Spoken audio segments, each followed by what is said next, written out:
Hello there. A change of venue, as you have no doubt noticed. I hope you're all very well. And I gather it's somebody's birthday today. I think it's Marion's birthday today. If it's not Marion's birthday, happy birthday, Marion, whenever your birthday is, especially if it's today. And if it's somebody else, I'm so sorry. I saw it and then so anyway, somebody's birthday today. Happy birthday. I'm sure from all of us to you. My name is Gildart. And every day at 5, I sit in front of a fire. And on Instagram, you can't see the fire in this room, but you will see it in the YouTube version of the reading, which we put up eventually. I sit in front of the fire and I read to anyone who might like to join us. We read old books together, and it's great fun, and we have grown into a small community of people, and I love doing it. But I took 3 days off to do a bunch of things. And I'm sorry, because I left us in the lurch. We had a very exciting cliffhanger at which we ended. So I'm happy that you all came back. I'm happy that you've forgiven me for leaving us all in the lurch. And today we will find out what is going on. Somewhat. We still have a long way to go to find out actually what's going on. The book we're reading at the moment is The Woman in White by Wilkie Collins. And I think I'm going to take us all out of our misery because, as we know, Laura was bullied by her horrible husband, Sir Percival, to go to London in order to go ultimately up north. And he told her that her sister Marion had gone this same way, but she was very upset because Marion never leaves without saying goodbye. But this is what happened, apparently, according to Sir Percival. And the French Mrs. Rubel insisted the same thing too. And we are being told the story by Mrs. Mitchelson, the housekeeper of the manor, the Blackwater Park big house, the mansion, which is Sir Percival's family house. And Mrs. Mitchelson didn't believe this. And eventually, however, everybody imposed upon Laura to leave. But then, where we left it, Mrs. Mitchelson returned home, went for a little walk in the garden to see somebody in the garden. As I approached, she heard me and turned round. My blood curdled in my veins. The strange woman in the garden was Mrs. Rubel, which is very confusing. Let's find out. Welcome to a fireside reading of The Woman in White by Wilkie Collins. I could neither move nor speak. She came up to me as composedly as ever with her flowers in her hand. "What is the matter, ma'am?" she said quietly. "You? Here?" I gasped out. "Not gone to London? Not gone to Cumberland?" Mrs. Rubel smelt at her flowers with a smile of malicious pity. "Certainly not," she said. "I have never left Blackwater Park." I summoned breath enough and courage enough for another question. "Where is Miss Holcombe?" Mrs. Rubel fairly laughed at me this time and replied in these words, "Miss Holcombe, ma'am, has not left Blackwater Park either." When I heard that astounding answer, all my thoughts were startled back on the instant to my parting with Lady Glyde. I can hardly say I reproached myself, but at that moment I think I would have given many a year's hard savings to have known 4 hours earlier what I knew now. Mrs. Rubel waited, quietly arranging her nosegay, as if she expected me to say something. I could say nothing.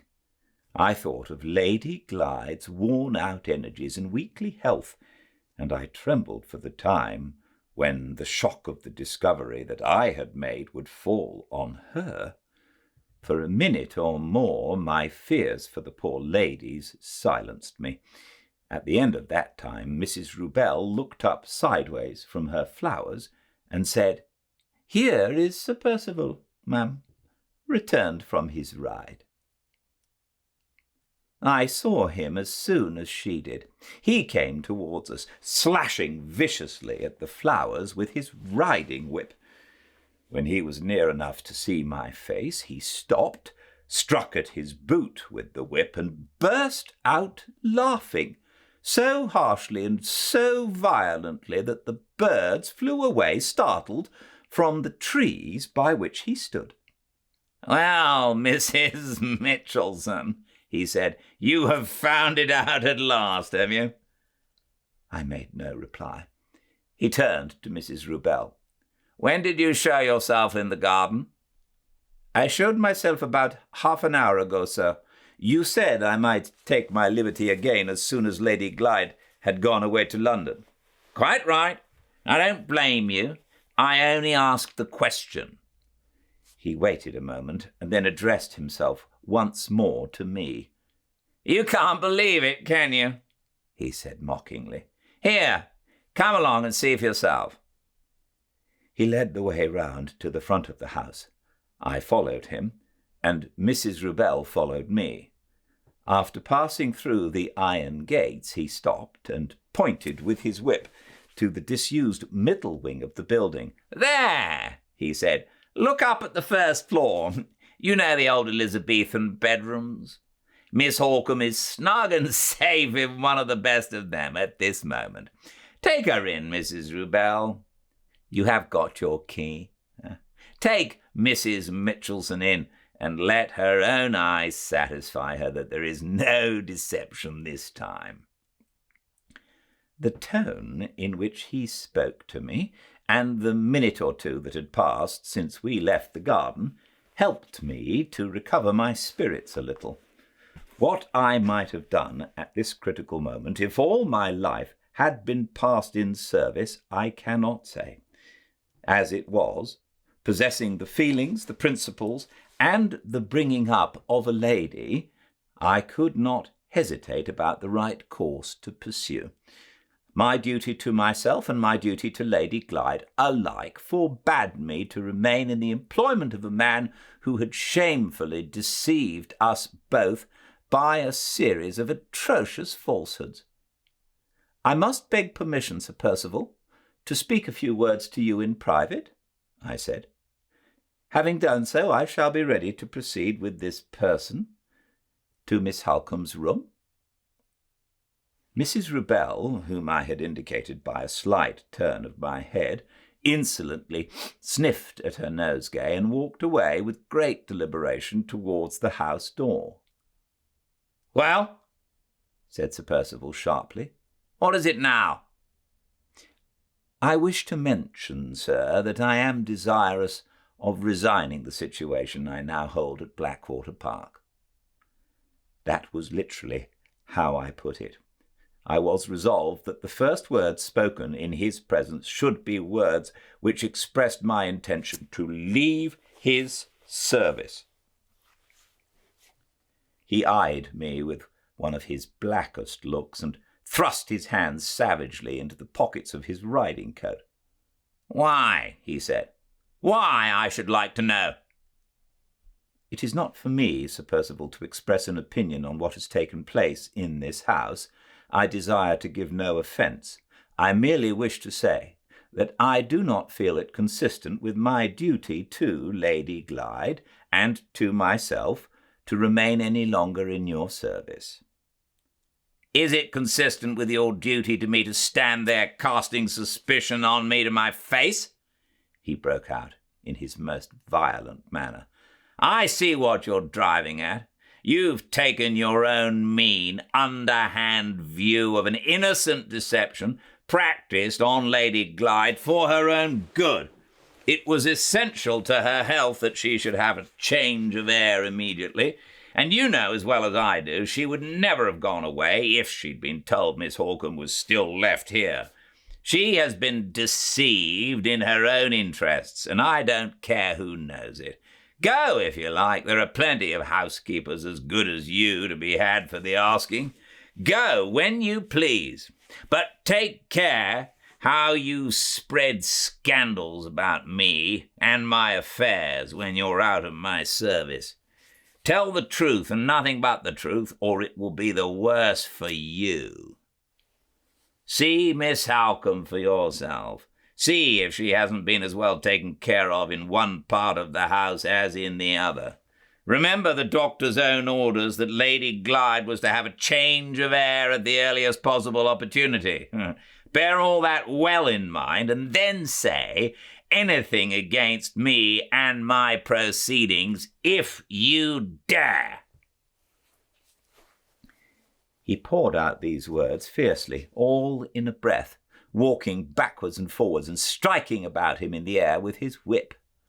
Nothing that he said or did shook my opinion of the disgraceful series of falsehoods that he had told in my presence the day before, or of the cruel deception by which he had separated Lady Glyde from her sister, and had sent her uselessly to London when she was half distracted with anxiety on Miss Holcomb's account.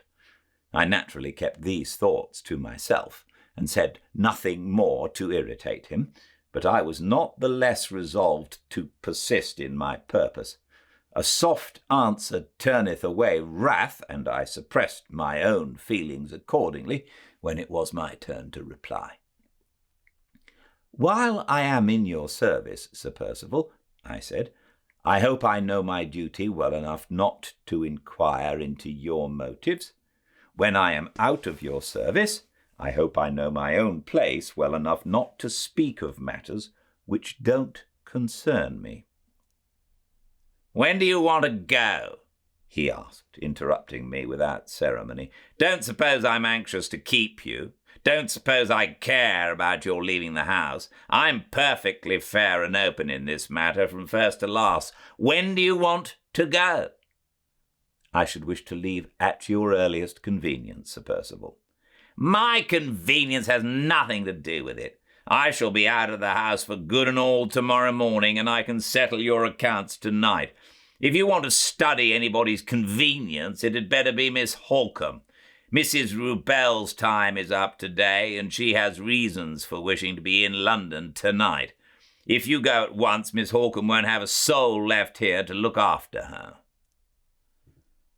I hope it is unnecessary for me to say that I was quite incapable of deserting Miss Holcomb in such an emergency as had now befallen Lady Glyde and herself.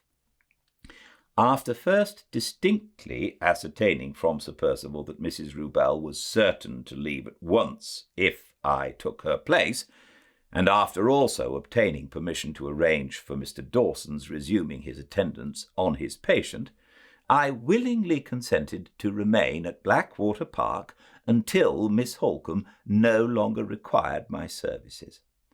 It was settled that I should give Sir Percival's solicitor a week's notice before I left, and that he was to undertake the necessary arrangements for appointing my successor. The matter was discussed in very few words. At its conclusion, Sir Percival abruptly turned on his heel and left me free to join Mrs. Rubell. That singular foreign person had been sitting composedly on the doorstep all this time, waiting till I could follow her to Miss Holcomb's room. I had hardly walked half-way towards the house when Sir Percival, who had withdrawn in the opposite direction, suddenly stopped and called me back. "Why are you leaving my service?"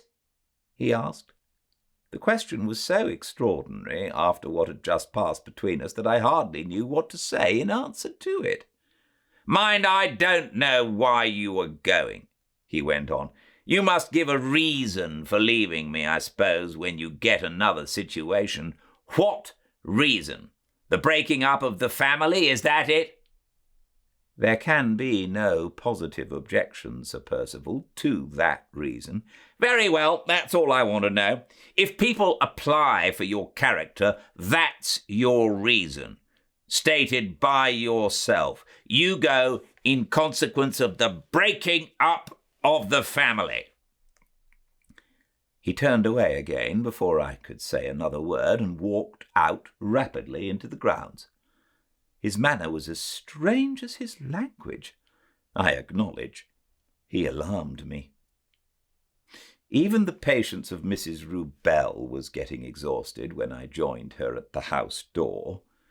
"At last," she said, with a shrug of her lean, foreign shoulders. She led the way into the inhabited side of the house, ascended the stairs, and opened, with her key, the door at the end of the passage, which communicated with the old Elizabethan rooms, a door never previously used in my time at Blackwater Park. The rooms themselves I knew well, having entered them myself on various occasions from the other side of the house. Mrs. Rubel stopped at the third door along the old gallery, handed me the key of it, with the key of the door of communication, and told me I should find Miss Holcombe in that room. Before I went in, I thought it desirable to make her understand that her attendance had ceased. Accordingly, I told her in plain words that the charge of the sick lady henceforth devolved entirely on myself. "I am glad to hear it, ma'am," said Miss Rubel. "I want to go very much." "Do you leave today?" I asked, to make sure of her. "Now that you have taken charge, ma'am, I leave in half an hour's time. Sir Percival has kindly placed at my disposition the gardener and the chaise whenever I want them. I shall want them in half an hour's time to go to the station. I am packed up in anticipation already. I wish you good day, ma'am." She dropped a brisk curtsy and walked back along the gallery, humming a little tune and keeping time to it cheerfully with the nosegay in her hand. I am sincerely thankful to say that was the last I saw of Mrs. Rubel. When I went into the room, Miss Holcombe was asleep. I looked at her anxiously as she lay in the dismal, high, old-fashioned bed.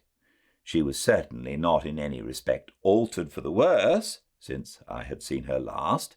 She had not been neglected, I'm bound to admit, in any way that I could perceive. The room was dreary and dusty and dark, but the window, looking on a solitary courtyard at the back of the house, was opened to let in the fresh air, and all that could be done to make the place comfortable had been done. The whole cruelty of Sir Percival's deception had fallen on poor Lady Glyde. The only ill usage which either he or Miss Rubel had inflicted on Miss Holcombe consisted, so far as I could tell, in the first offence of hiding her away. I stole back, leaving the sick lady still peacefully asleep, to give the gardener instructions about bringing the doctor. I begged the man, after he had taken Mrs. Rubel to the station, to drive round by Mr. Dawson's and leave a message in my name, asking him to call and see me. I knew he would come on my account, and I knew he would remain when he found Count Fosco had left the house. In due course of time the gardener returned and said that he had driven round by Mr. Dawson's residence after leaving Mrs. Rubel at the station. The doctor sent me word that he was poorly in health himself, but that he would call, if possible, the next morning. Having delivered his message, the gardener was about to withdraw, but I stopped him to request that he would come back before dark and sit up that night in one of the empty bedrooms, so as to be within call in case I wanted him. He understood readily enough my unwillingness to be left alone all night in the most desolate part of that desolate house, and we arranged that he should come in between 8 and 9. He came punctually, and I found cause to be thankful that I had adopted the precaution of calling him in. Before midnight, Sir Percival's strange temper broke out in the most violent and most alarming manner, and if the gardener had not been on the spot to pacify him on the instant, I am afraid to think what might have happened. Almost all the afternoon and evening he had been walking about the house and grounds in an unsettled, excitable manner, having, in all probability, as I thought, taken an excessive quantity of wine at his solitary dinner. However that may be, I heard his voice calling loudly and angrily in the new wing of the house, as I was taking a turn backwards and forwards along the gallery the last thing at night. The gardener immediately ran down to him, and I closed the door of communication to keep the alarm, if possible, from reaching Miss Holcomb's ears. It was full half an hour before the gardener came back.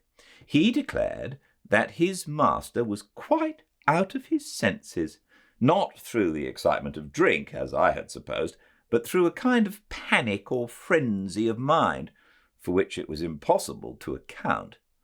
He had found Sir Percival walking backwards and forwards by himself in the hall, swearing, with every appearance of the most violent passion, that he would not stop another minute alone in such a dungeon as his own house, and that he would take the first stage of his journey immediately in the middle of the night. The gardener, on approaching him, had been hunted out with oaths and threats to get the horse and chaise ready instantly. In a quarter of an hour, Sir Percival had joined him in the yard, had jumped into the chaise, and lashing the horse into a gallop, had driven himself away, with his face as pale as ashes in the moonlight. The gardener had heard him shouting and cursing at the lodge-keeper, and get up and open the gate, had heard the wheels roll furiously on again in the still night when the gate was unlocked, and knew no more.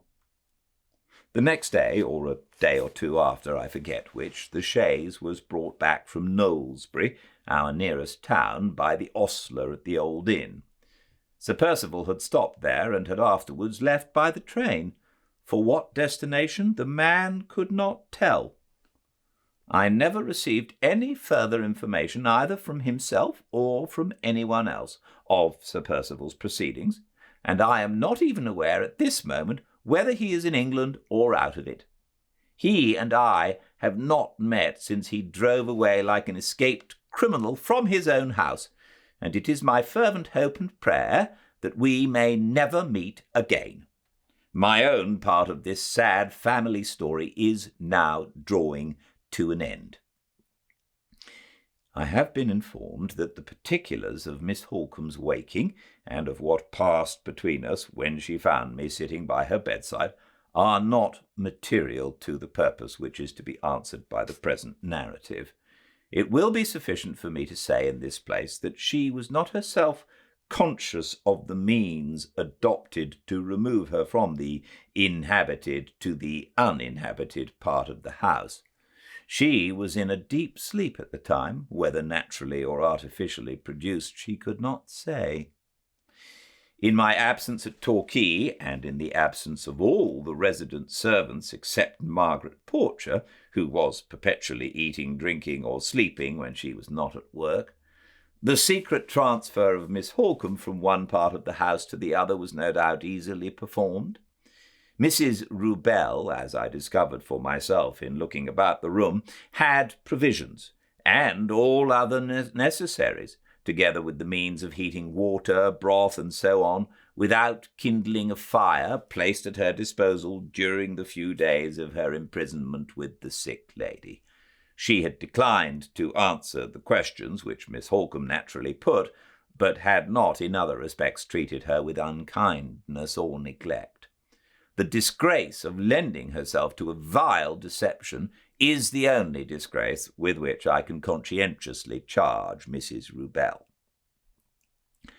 I need write no particulars, and I am relieved to know it, of the effect produced on Miss Holcombe by the news of Lady Glyde's departure, or by the far more melancholy tidings which reached us only too soon afterwards at Blackwater Park. In both cases I prepared her mind beforehand as gently and as carefully as possible, having the doctor's advice to guide me, in the last case only, through Mr. Dawson being too unwell to come to the house for some days after I had sent for him. It was a sad time, a time which it afflicts me to think of, or to write of now. The precious blessings of religious consolation which I endeavoured to convey were long in reaching Miss Holcombe's heart, but I hope and believe they came home to her at last. I never left her till her strength was restored. The train which took me away from that miserable house was the train which took her away also. We parted very mournfully in London. I remained with a relative at Islington, and she went on to Mr. Fairley's house in Cumberland. I have only a few lines more to write before I close this painful statement. They are dictated by a sense of duty. In the first place, I wish to record my own personal conviction that no blame whatever in connection with the events which I have now related attaches to Count Fosco. I am informed that a dreadful suspicion has been raised, and that some very serious constructions are placed upon his lordship's conduct. My persuasion of the Count's innocence remains, however, quite unshaken. If he assisted Sir Percival in sending me to Torquay, he assisted under a delusion for which, as a foreigner and a stranger, he was not to blame. If he was concerned in bringing Mrs. Rubel to Blackwater Park, it was his misfortune and not his fault when that foreign person was base enough to assist a deception planned and carried out by the master of the house. I protest, in the interests of morality, against blame being gratuitously and wantonly attached to the proceedings of the Count. In the second place, I desire to express my regret at my own inability to remember the precise day on which Lady Glyde left Blackwater Park for London. I am told that it is of the last importance to ascertain the exact date of that lamentable journey, and I have anxiously taxed my memory to recall it. The effort has been in vain. I can only remember now that it was towards the latter part of July. We all know the difficulty, after a lapse of time, of fixing precisely on a past date, unless it has been previously written down. That difficulty is greatly increased in my case by the alarming and confusing events which took place about the period of Lady Glyde's departure. I heartily wish I had made a memorandum at the time. I heartily wish my memory of the date was as vivid as my memory of that poor lady's face when it looked at me sorrowfully for the last time from the carriage window.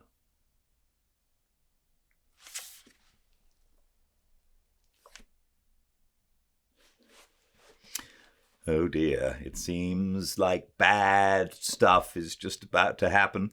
We will read tomorrow. I look forward to it, and I hope you like the new setting. We'll be here for a little while now, but same time and place tomorrow for more of The Woman in White. Until I see you all, everyone, please stay very, very well. Good night.